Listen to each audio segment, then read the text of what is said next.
I wrote a piece about how the education reform movement was kind of systematically veering to the left, and those of us who are, center right, were feeling, left behind or left out. And it went off like a bomb. I mean, I think to this day, there's still a petition somewhere on the internet with 300 signatures excommunicating me from the education reform movement. It burst out of the education reform movement and into the popular imagination because of COVID, because of George Floyd, etc. So when they say, isn't it a pity that the culture war has come for K-12 education? I'm like, what are you talking about? We invented it.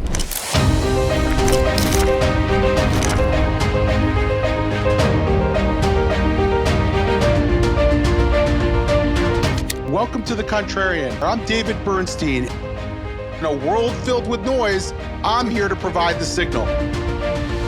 Hello, welcome. This is David Bernstein, host of the Contrarian podcast. I'm delighted to have with us today Robert Pondiscio. Robert is a senior fellow at the American Enterprise Institute. He's been looking at education in a very deep way since he was a teacher years ago, and is really one of the preeminent scholars on education in America today. I'm very delighted to have you on, Robert, to talk through some of the complex and ideologically hot topics of education. Sounds like I fooled another one if you think I'm a preeminent expert in anything. Well, I'm going to call you that because, we got to get numbers on our podcast here. It's really great to have you on. We're at this very ideological moment right now. I don't know, according to your own perspective, you've been in this for a long time, if this feels especially fraught. I'd actually like to hear that. You going back to 2021 in the wake of the racial reckoning, and then you had COVID, and you had parents peering into their kids' Zoom classrooms and hearing things that they didn't like to hear, and the schools were out. It seems like we had a moment in this country, and since then, K through 12 education has really entered the as front and center of the culture wars. I just want to sort of get your broad sense of that. Yeah, I mean, I think that's a nice summary, David, but it goes back even further than that. I think the most, I don't want to call it the most important piece I've ever written, but the most noteworthy piece I ever wrote in terms of the public response it engendered was way back in 2016.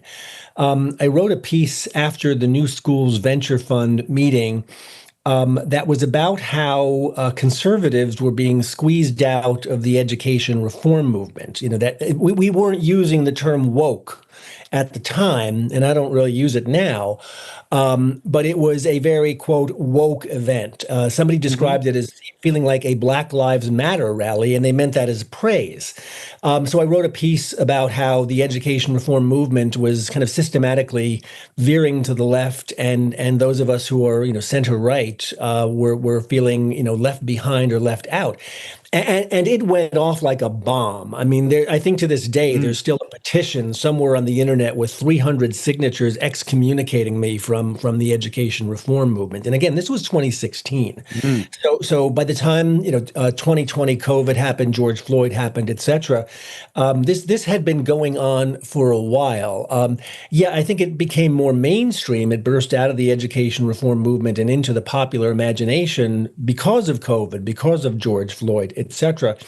But look, that said, whenever this topic comes up, I can't help but chuckle and say the same thing, which is, do you know what we do in schools? And of course you do, David, but I say this to people who are lamenting, the culture war has come for education. So I asked them, do you understand what we do? Well, literally what we do. We make decisions on behalf of children, not our own, about what books they should read, what books they can ignore, who our heroes and villains are, what are the attitudes and values we praise, what are the attitudes and values that we condemn. So when they say, isn't it a pity that the culture war has come for K-12 education? I'm like, what are you talking about? We invented it. A school is quite literally a institution that is built for the purpose of cultural transmission. if you like. Mm. Now, sure, to the degree to which we don't agree on those things, the school is going to feel new. It's going to feel like, something unholy is happening. But this has literally been the business of schooling from day one. It is a cultural transmission enterprise. That is what we do. It's lamentable that we fight about it. That the consensus about what our values are, who are our heroes and villains, as that consensus has broken down or become something we now focus on, it feels new. But I promise you, this is a centuries old enterprise, the so-called culture war in schools. Yeah. And it really begs the question, organizations like mine that are in the education advocacy space, we're claiming that a new generation of educators and unions and the like are trying to quote unquote politicize the classroom, right? They're bringing in their personal opinion in the classroom, masquerading as fact, and they're trying to indoctrinate kids in whatever social justice ideology, whatever we want to call it. And yet you're saying in some ways that we've always politicized the classroom, which I would never have denied before. But the question is there anything different? Is this sui generis in that I would like to think, at least, when I was receiving wisdom and cultural messaging from my educators way back when, there was some openness to contrary ideas, maybe not as much as there should have been. I didn't feel like there was this vicious or aggressive indoctrination program. Is that different now? No, it's hard to say, boy. But what I wouldn't give for a time machine, so I could go back and revisit my own elementary school education through my more sophisticated adult experienced eyes. Look, don't let me divert myself too much. I want to talk about politicization because that's not quite the same thing as culture war. And I want to talk about education's self-conception of its role. But since you bring up, you clearly went to a better school than I did, David. I'm not sure I received a whole lot of wisdom back on Long Island growing up. But one thing that occurs to me in elementary school, in our music class, I'm just thinking about this now. Our teacher had to sing protest songs and whatnot. Now that probably would have raised alarm bells. On the other hand, it was the late 60s, early 70s. This was just the popular culture, and my parents were frankly quite conservative, so I think they would have been upset if they perceived, a political thumb on the scale. But we also did patriotic songs and whatnot, and religious songs. We sang Christmas carols and Hanukkah songs unabashedly with no upset that I'm aware of. So I think there's something to be said about how we're more sensitive about these things for good or for ill. But my point about the politicization that I wanted to make, look, if there's, and again, I work for the American Enterprise Institute, for Pete's sake. It's not a secret that I'm, center right. But I worry that we are getting a little overwrought about this. In other words, I don't perceive that there is an aggressive attempt, at least not a considered wholesale attempt to quote indoctrinate children. I don't perceive that to be a huge issue. I think we have more of an issue with competence. But where I agree with that critique is in what I'm describing as the self-conception of education. So, on the shelf behind me is my somewhere on that mess is my master's portfolio from Mercy College when I became a teacher. And as I recall, I could show you this. I had to demonstrate, a disposition because I was a South Bronx school teacher. So I had to demonstrate a willingness and even an enthusiasm to, quote, teach for social justice, to be, quote, an agent of change. It wasn't until I was well into my teaching career that it occurred to me that, hold on a second, shouldn't somebody have mentioned to me in my teacher prep program, hey, Pondiscio, you're not a free agent. You don't get to make these decisions. You are a state actor. You're a functional government employee delivering a service to families and children who are nothing like you. You need to be humble. So if I have traction with that critique, David, it's in this idea that we've completely lost track of the idea that the vast majority of those of us who are teachers are public employees, are state actors, are and deeply influential official figures with a profound influence over a captive audience of other people's children. So this dispositional mindset that we must teach for social justice, be agents of change, is just in conflict with the fact of the matter, which is like, look, you're a public employee. And let me anticipate the critique here, maybe not from you, but from others. People will listen to me, because I've heard this before when I've said this, and say, well, being a teacher is not like being a cop or a fireman or working at motor vehicles. Yes, that's obviously right. It's not like those things, but there's still missing a bit of humility there, right? In other words, who empowers us to take these issues on for ourselves, to quote, think that we should be, quote, child advocates, social justice warriors, etc. Nothing, as far as I can tell, in not just the good practice, but the law says that we should have the independent authority as teachers to do that. So this is a long way of saying that I'm sympathetic to the indoctrination argument. One, I think there's a much bigger issue in schools with simple competence as opposed to indoctrination. Like, if we can't get kids, more than a third of them, to read, at above proficient level, then I'm not that worried about, how effective they're going to be at indoctrination. But beyond that, I think there is this disconnect between education's conception of itself and its de facto function as a government public service. Right. I'm going to give a critique, but it's a little different than the one that I wouldn't have given, which is Fire what you away. just articulated. And look, I would say, yes, I understand that there's not sort of indoctrination in every classroom and around the country. Like that, there are a lot of great teachers out there who aren't indoctrinating their kids. There are a lot of schools out there that are not doing that. There's probably whole school systems that are just sort of sticking with the basics. But you do see this in pockets. You see this in blue areas. I live in Montgomery County, Maryland, probably not that far from where you live. I don't know if you're in DC or I'm in upstate New York, but yeah. You're up at upstate. All right. So, again, do I think that every classroom that my kids took in every subject was where they were being sort of shoved this agenda? No, but it's still pretty bad when teachers are trained in this pedagogy around white supremacy culture and told that, qualities like being on time or love of the written word are white supremacy values. And I like this thought experiment that I do with people who say, oh, well, of course it happens, but it's not that big of a deal. I said, well, let's do something on let's flip it for a second and say there was a right-wing school district that trended right, and you had a group of teachers, or let's say a school board members who took over that system and decided that they were going to teach an America First curriculum in social studies. And within that America First, they were going to teach that immigrants were taking over America. And, even if the entire school system wasn't learning, that curriculum at any time, you wouldn't dismiss it. You'd say that's really bad. And so I think there's a lot of stuff like that. Okay, and again, I don't want to give the impression that I'm blithe about this. I think it's a problem. I just don't know that it's endemic.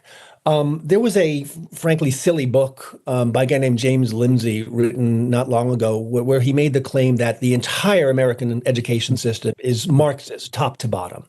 And when I say it's silly, it's just like, look, I read Paulo Freire in ed school as well. Mm-hmm. And it took me about 20 minutes to realize that this was going to be of no use whatsoever to me in teaching my very far behind grade level fifth graders in the South Bronx to become good readers. So it quite literally went in one ear and out the other. This was just, this was immaterial to my development as a teacher. But then you look at, every person who goes to ed school is reading Paulo Freire. And I wrote a review of this book, and I compared it to. We're actually doing an analysis on it as we speak. Okay, yeah, there you go. And look, it's ridiculous. We shouldn't be reading Paulo Freire he has nothing to say to us, right? As educators in this country. But nor can you make the overheated claim. I compared it in this review I wrote for Commentary Magazine. People act as if, and this author acted as if that book was like one of those pods from Attack of the Body Snatchers. What was that 50s movie where Uh-huh. you fall asleep next to it and suddenly you're a slogan spouting Marxist? Well, that's not the way this works. In Right, other right. words, there is no top-down Marxist conspiracy to indoctrinate kids on behalf of 3.7 million American school teachers, because my point is, it's not as if the Marxists are in control. No one is in control. I mean, and the data is what the data is. Your average school teacher makes decisions. There is no curriculum. There is no top-down anything. They're basically handed the keys and said, make it your own. Now, and when you have that situation, David, of course, some are going to make some seriously bad decisions. And that's when I've made this point elsewhere as well. Like when you see these videos that just show up like clockwork on libs of TikTok, of somebody just taking extraordinary liberties. I think one just random memory of a girl in a school somewhere who took down the American flag and put up the pride flag and had her students like do the Pledge of Allegiance to the pride flag. And people look at that and say, "Ha, look, that's indoctrination." Well, yes, it is. It's also moronic. Let's Right. what it is. But the idea that somehow this is authorized by a school, a district, a state, etc., is just not true. The reality, frankly, could be even worse. In other words, you're creating a permission structure where every one of those 3.7 million teachers, for good or for ill, is given the keys to the classroom and told, bring your whole self to work and make it your own. And that's not the way a serious public service like a public school should run. Okay. Yeah. So in other words, I don't look at evidence like that and see evidence of a conspiracy. I see evidence of sloppiness, of a permission structure that allows people who are frankly not qualified to make decisions on behalf of other people's children about what I said earlier. Who are our heroes and villains? What are the books that are worth reading, etc.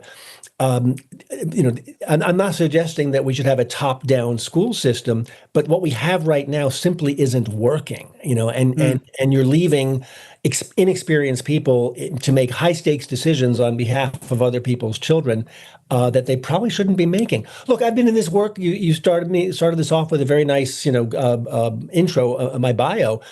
I'm 25 years into this. I don't trust myself to make decisions on behalf of other people's children on about what they should learn, the books they should read, our values, etc.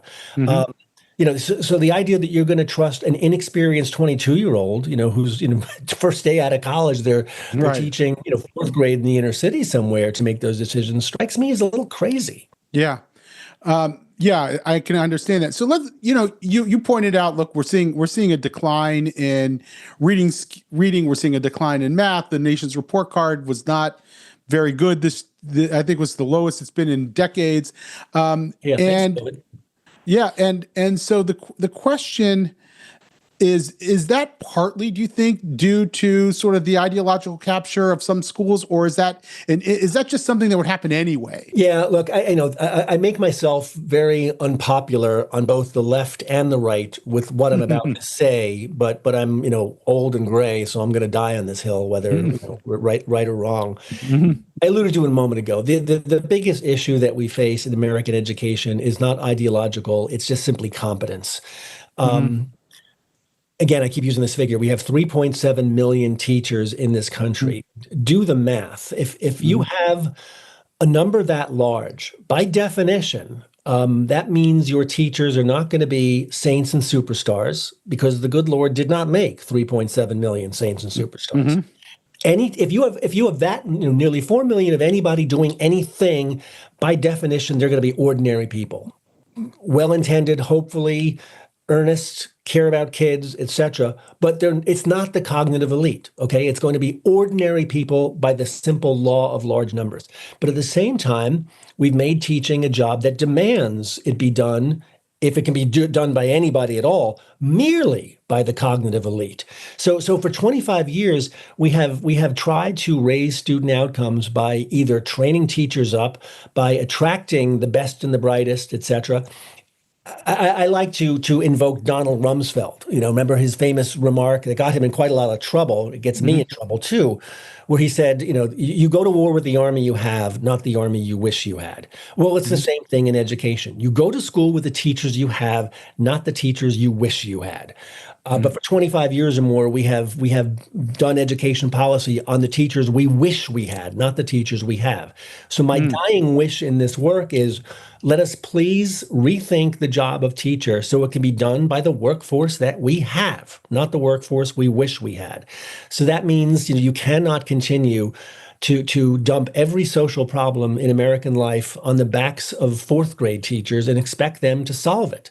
Everything from reading, math, mental health crises, hunger, medical care, etc.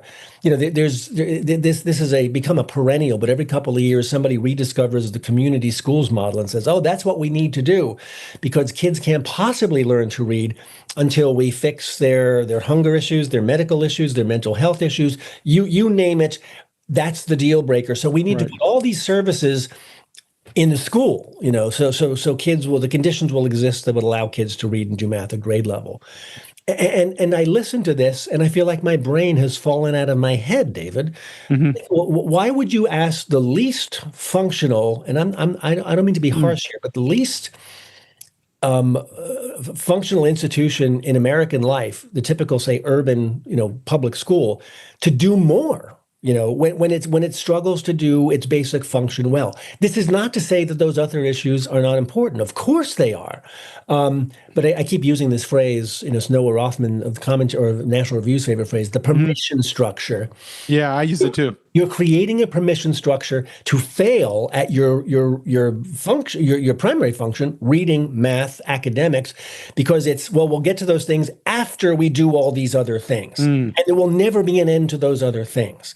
So my plea is when are we going to make teaching doable by the teachers we have, not the teachers we wish we had? And when are we going to ask schools to just be good at simple? As a colleague of mine used to say, like, this is your job. It's not that the other things aren't important, but we need to make this job doable. So you can focus on kids, getting them to the starting line of basic literacy and numeracy. Again, because I can't say this strongly enough, I'm not pretending there's not a mental health crisis. I'm not pretending that there's not real effects of poverty and social disruption. But where is it written that we're going to solve that problem in the back of school teachers? Right. I've been fascinated by the sort of maybe I'm using the wrong term here, culture wars around reading, the phonics versus whole language and all these battles. And it seems to me that at least for teaching kids from disadvantaged backgrounds who don't have parents who are, trying to teach them to read when they're 4, that phonics sort of won out in that argument, and all the research points to that. And yet you have these school systems that continue to rely on curricula and approaches and on whole language and the like. And then we have the nation's report card that shows like states like Louisiana and Mississippi gaining ground on reading skills because they have actually made the pivot to phonics. What do you make of all that? Yeah, complicated conversation because it's more than just phonics. But it is, if anything, where I despair, where the culture war argument and conversation kind of just leaves me cold, is somehow, I'm not saying this is universal, but there's more than a handful of folks out there who see the impact of conservatism, of that phonics is a right-wing thing. Right. Good How did it get coded that way? It just makes no sense. It's sort of like wearing a mask during COVID is like either a right wing or a left wing thing. How'd that happen? I want to throw up my hands because we all use the same 26 letters and 44 phonemes, including the D and the R. They are consistent, okay? So it just kind of makes you despair that people want to throw away what we know about how children learn to read effectively because they see, a political overtone to it. Look, my critique, and it's not a critique, I was, if you've listened to the Emily Hanford podcast, and please tell me there's, everybody should have by now. Um, Hmm. when she kind of unpacks the kind of the dumb and deleterious ways of we taught reading, courtesy of someone named Lucy Calkins or Fontes and Pinnell. Well, the reason Right, I spent right. 25 years in this work is because I was in a Lucy Calkins demonstration school and classroom. So, I witnessed firsthand that this was not effective pedagogy for my low performing South Bronx fifth graders. And I became militant and adamant about it. And so, years later, it's terrific to see Emily having so much success at, drawing attention to what some of us have been talking about for a very, very long time. There's a but coming, and this is not to gainsay anything that Emily Hanford has done. She's done fabulous work. But I do worry sometimes that we have this idea that the key to reading is, quote, just teach phonics. And I always make this point. So I taught for several years, 5 years, at literally the lowest performing school in New York City's lowest performing school district in the South Bronx. And in 5 years, well over 100 students, probably close to 150 students, David, I literally never had a kid who could not read, who could not decode. They could all read the text that was in front of them, some more fluently than others, but I didn't have any non-decoders, non-readers. I'm a unabashed, fanboy of E.D. Hirsch Jr. and his ideas about core knowledge and background knowledge and vocabulary because of that experience. Because, Lucy Calkins and others would say, well, the reason that the kids can't read on grade level is because, they're not reading about things that interest them. They're disengaged. It doesn't reflect their interests, their lives, their culture, etc. Hirsch would say, no, it's background knowledge. It's vocabulary. Hirsch is right. Lucy Calkins is wrong. Period. Full stop. So I worry that if we're not attending to the academic experience, so to speak, the curriculum after phonics, then I worry we're not going to make progress. And worse than that, we're not going to make progress. And then we're going to say, oh, see, look, we tried phonics. It didn't work. Phonics works just fine. OK, you need to get kids decoding, as they say, like be able to read the text. But comprehending text is a lot more than just decoding. It's a lot more than those 26 letters and 44 phonemes. Right. It's background knowledge. It's vocabulary. It's what Hirsch called cultural literacy. You have to make sure that kids' experience or the kids' curriculum is broad and deep and engaging, and frankly just covers the waterfront. The last thing you want to do. This is what I saw 20 odd years ago in my school. Is we took social studies and science and art and music out of the curriculum. Why? To make more time for reading. Well, that's not making reading better. That's making reading worse. So sorry, I'm getting on my soapbox now because this is It's good. It's good. 20 odd years. If, please, Lord, if anybody says, well, just do phonics, stop them, say, nope, phonics is how you get kids to the starting line. Then you need to do all that rich stuff so that kids can read. But they're not, I guess, correct me if I'm wrong, but they're not starting at the starting line. Well, in no, other words, no.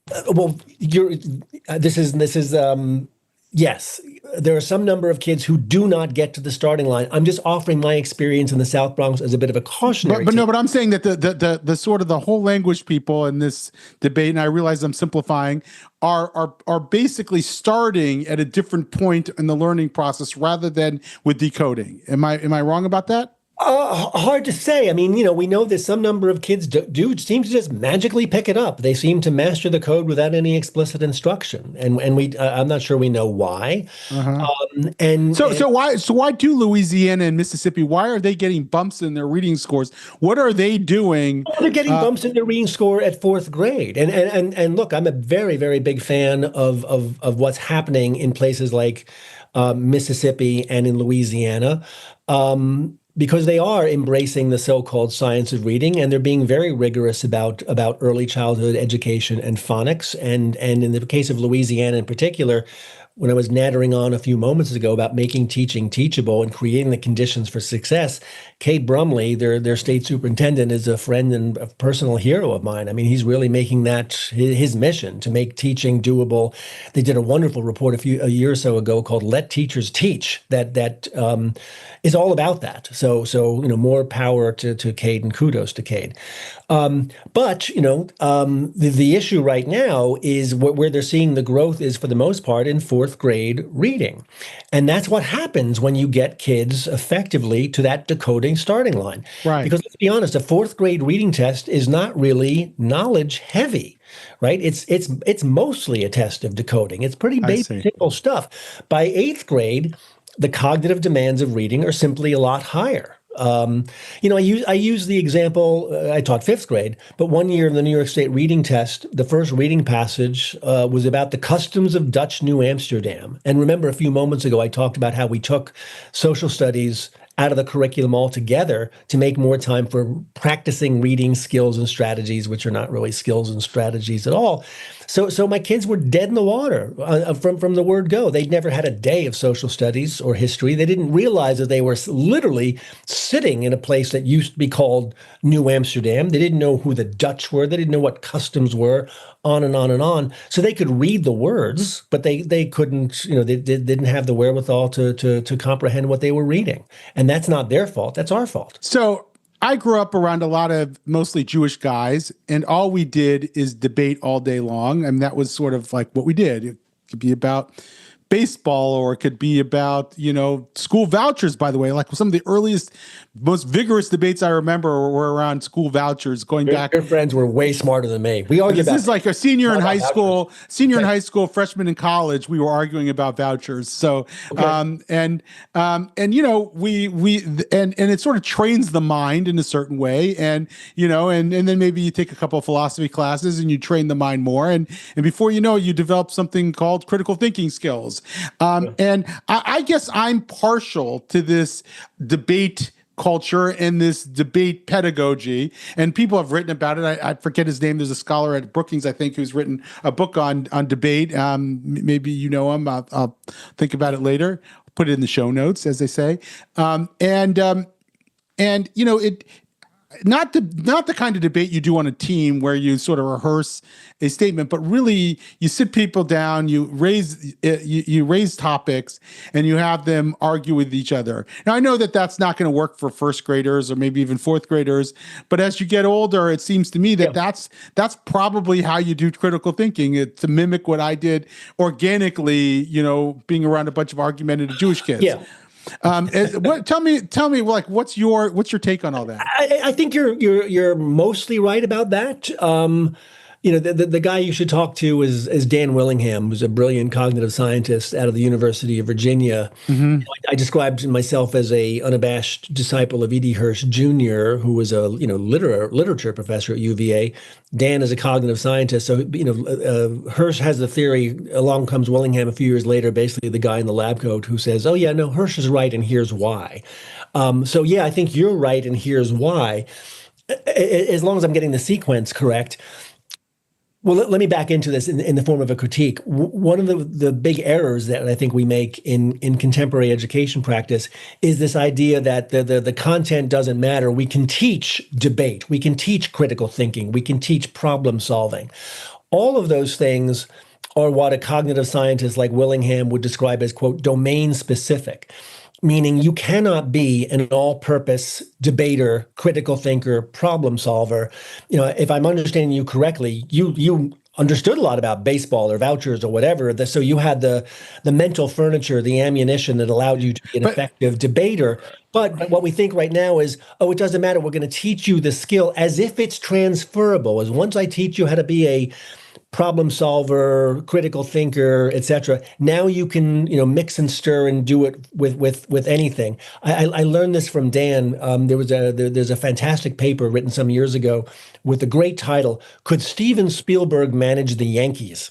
And the answer is no, because he's a creative genius, but he's a creative genius filmmaker. There's nothing about his creativity or his genius that you could expect to translate it into being an effective manager in a dugout in the Bronx, right? So that this is the mistake we make, is thinking, the content is negotiable. We're going to teach you these transferable skills, but spoiler alert, they're not transferable. So assuming, David, that you got a rich education growing up and you took an interest in things like baseball and vouchers and the other things you mentioned, yeah, then but mostly apart from school, ironically, allows you. I mean, until college, maybe. I don't think I got a particularly good K through 12 education. I mean, it was adequate. I grew up in Columbus, Ohio. I went to Columbus, Ohio schools. I probably went to an area at the time that was sort of socioeconomically, I wouldn't say advantaged, but not on, maybe just above the median. Sounds like mine in Long Island. Right. And so I got an adequate education. I don't think school taught me critical thinking. I think it was my sort of culture and home life that taught me critical thinking. And I guess I've had these arguments before. I've had, my kids are all now 20 years and older. And when they were entering high school, and I really wanted the school to be better at transmitting critical thinking skills, I would have these arguments of every once in a while. You didn't want me as a parent if you were a teacher, that this is not that just actually start debating these issues, get the kids talking about topics. And I would hear back a lot of times, sometimes maybe it's because I was writing these things too in various publications, that you really need the scaffolding in place first. And the scaffolding is all that knowledge and wisdom that they have to accumulate before they get to this point where they can finally debate it. And I sort of resist that. If that's what the scaffolding means, if scaffolding means build background knowledge, 100% I'm on board. If scaffolding means practice debate, practice critical thinking, sure, then not so much. Right. I agree 100%. I don't. We both keep doing it. We're referring to critical thinking as, quote, a skill. And it's not a skill like throwing a ball or riding a bike. Once you learn how to ride a bike, you can literally, unless it's like the circus and one of those tiny little bikes, you can ride pretty much any bike. Like, that's a transferable skill. Right. Debate, critical thinking, problem solving, that's not a transferable skill. I'm experiencing this firsthand. I've been asked to go on my local public radio station once or twice a month to talk about topics in the news. And a lot of times I'm just afraid to open my mouth because I just simply don't like to get into arguments and debates about subjects that I'm not expert in. And when you're doing one of this kind of like, oh, we're just going to talk about what's in the news today. Well, I have opinions, but I don't necessarily have expertise. Right. And there's something kind of intimidating about flapping your jaws about stuff you don't know about in front of. But you have the process of gaining expertise. You have the process of being able to argue on the air. Right, not live on the air, but I maybe I'm resisting a little bit this idea that it's not transferable. I mean, I understand it's not completely transferable, but look, I'm not an expert on a lot of topics. I'm not an expert on healthcare policy, and I keep on meeting to become more expert on healthcare policy. And I think if I start reading a bunch of books about it, and I do some podcasts, and I talk to people like you at AEI, and then I'll go to Brookings, and I'll start talking about it. Before you know it, I'm applying some of the same, I'm going to use the words, mental skills to that subject matter that I've applied in other things that I've been obsessed about learning about. Yeah, I think that's fair. But I mean, is it a skill as opposed to a habit of mind, a disposition? Yeah, well, it's a habit of mind. I like that phraseology, and I have a friend who uses that phraseology a lot. It's a habit. I do think it's a habit of mind. I'm not sure a habit of mind is distinct from a skill. Maybe it is to a degree. Yeah. But there are important habits of mind. Like, for example, I like to teach my older kids about like sort of Bayesian thinking, like assign percentages to whether you're right or wrong. It's also good for humility. Say, I think I'm 80% likely right about this and 20% wrong, and here's why. And then they'll say, well, what about some big moral issue? And I'll say, well, that's not something you can actually assign a percentage. And it's a very specific mental skill. I'll call it a skill. Maybe there's a better word for it that I'm using. It's a mental process that I'm using that's part of my repertoire of thinking skills that I try to bring to bear when I'm dealing with an issue. And so I'm going to bring that to economics, even if I'm not great on economics or healthcare or whatever else. Anyway, but I do think that that's an interesting problem, and I wanted to hear from you whether or not you think schools are doing enough of it, I guess. Wow. I think a lot of this, and it's so hard to paint with a broad brush on this, or one should not paint with too broad of a brush because, nor should one assume that one's own experience is anything close to universal. I do think that teachers have been led astray in many ways. Some of it we discussed earlier, this idea that like, hey, you're the best person to know what your kids need. I'm not sure that's true. And I do think that there's some fashionable ideas in contemporary pedagogy, call it progressive pedagogy, if you like, that don't necessarily. I don't mean political progressivism. I mean like Dewey progressivism. Right. The progressive education school. Yeah. Again, okay, I'm going to oversimplify here. I think you could write a pretty good short history of education practice, comparing it to the search for the Northwest Passage. If you remember that, like, for years, all those explorers died trying to find a way to the east by going over North America, and it was, frozen wasteland. In other words, we have tended to downplay the role of knowledge because it's unevenly distributed. Because look, not every kid, especially disadvantaged kids, have access to parents who are educated, who speak in full sentences. They may not have access to two parents at all. So we try to compensate for that, I fear, sometimes by doing things like, we're not going to impose a curriculum upon you. We're going to teach you critical thinking and problem solving. Remember the whole 21st century skills movement? It sounds so lovely on paper. I have to admit I was very partial to that, and there's still part of me that wants to think it's true, but understands it's hard to scale. Just like we want to think that the Northwest Passage is real. Who doesn't want a shortcut? But if there's a theme to the work that I've done, and it's not my work, it's Hirsch's work, long before me, it's look, there are no shortcuts. You got to build background knowledge. You got to build vocabulary. If there were an easy button, we'd be pushing it. Okay, so I think that's where the issue is we have encouraged teachers to think that it's possible to find that Northwest Passage, to circumvent all of this stuff, or if you want to politicize it, not to impose a curriculum on kids. But instead, just teach them the skills and let them decide what they want to learn. And, right. And just simply project-based learning and all these various. So boy, I recognize that I probably in my heyday advocating for those things might have overstated the case for them. Can I defend you for a second, David? Okay. And I know, and I mean this earnestly. You're clearly a well-educated, articulate, passionate about education guy, right? The hardest thing for well-educated people to understand is the degree to which we are we are awash metaphorically in knowledge and vocabulary. Like the proverbial fish that doesn't know it's in water, we have no idea how much stuff we're carrying around, that we have this rich array of mental furniture, and we just assume that everybody is the same as us, right? Right. Okay, so take an extra couple minutes then. Okay, so that's and I guess the question I have is, and I know you've done a lot of work about differences of learning styles based on socioeconomic conditions and the like. Don't ever say learning styles in front of me, David. There's no such thing as learning styles. Okay, all right. Well, wash your mouth out with soap. Okay. They don't exist. Right. So let me ask you this.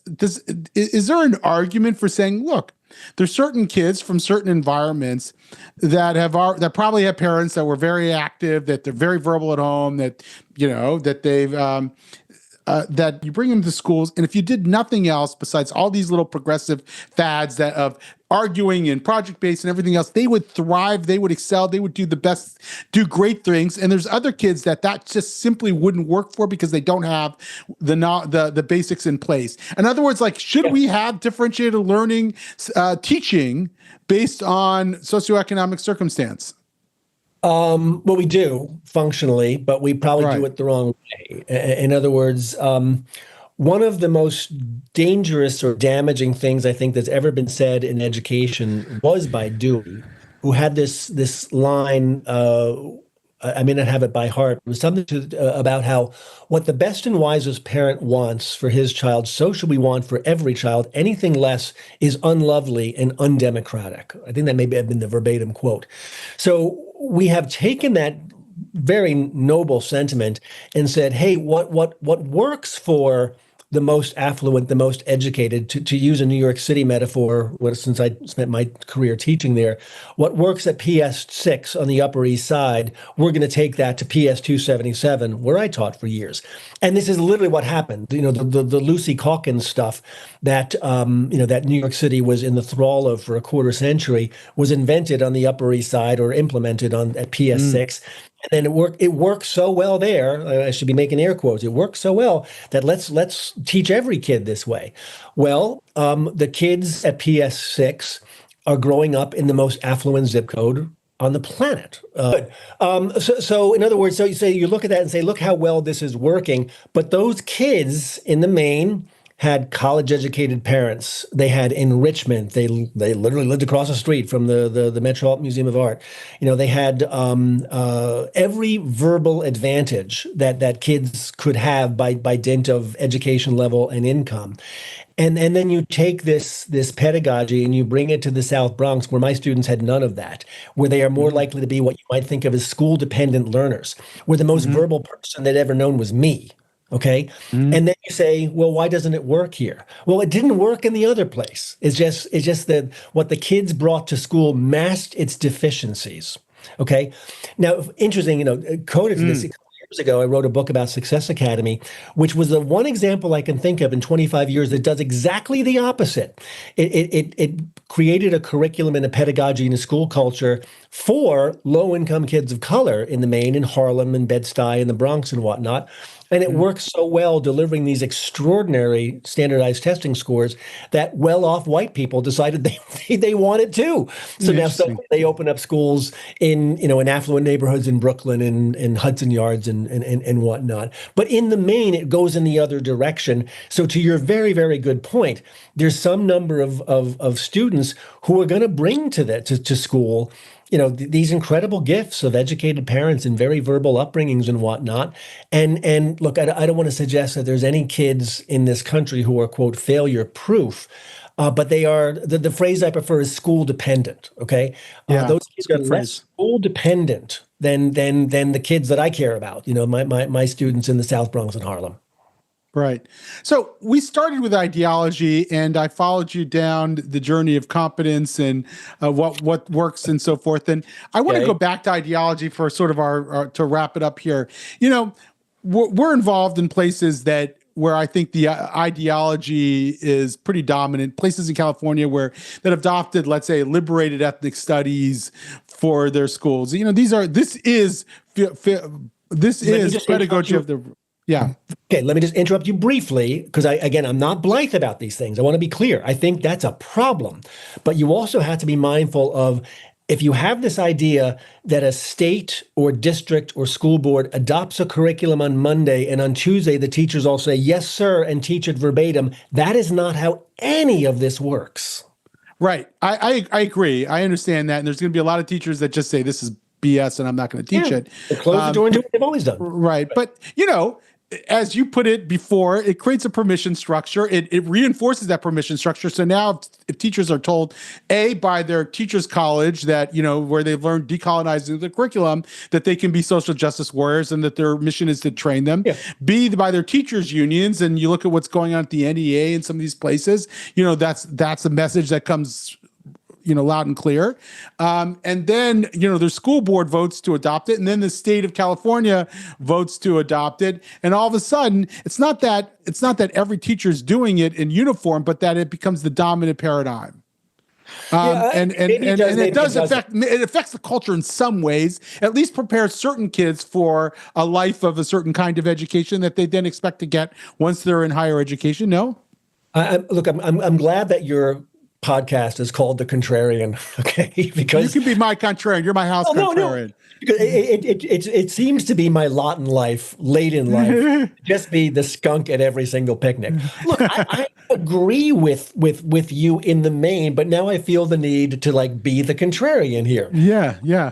It's not that I'm blithe about these things. I just think the moment you make any kind of broad claims about public education, that it is this thing, it is all this way, it is all that way. Yeah, I don't claim that. I'm claiming that there's certain areas where this runs more rampant than other areas, and that has an effect on our culture and our kids. I would And love to see a public education system that ran the way people think that right. it runs. That, that you got 3.7 million teachers all saluting and doing exactly what they're told, because we have the opposite problem. 3.7 million teachers, here's our favorite phrase, with a permission structure to listen to what their state or district or school is telling them to do and saying, okay, thanks very much, and then shutting the door and doing whatever the heck they want. Right. That's the larger problem, because when you create that situation, then you're going to have some teachers who are going to use that power very wisely and very well, and some who are going to use it performatively, and those are the ones you see on libs of TikTok, letting their freak flags fly, etc. So again, and I've got to figure out a better way to say this. I'm not blithe about what you're saying. I just don't think it's the biggest problem. It's a problem. Don't get me wrong. It's a problem that shouldn't exist at all. But if you pass a law tomorrow, and some states are doing this, hey, no flags, no pride flags, no Black Lives Matter flags, only the American flag, only the state flag, problem solved. No, it doesn't solve a thing. Right. Well, Robert Pondiscio, it's been an absolute pleasure and an interesting conversation. Really glad that you were my contrarian and helping me think better about my own, view on education. I really appreciate it. Thank you. Enjoyed it. Let's do it again. Love to.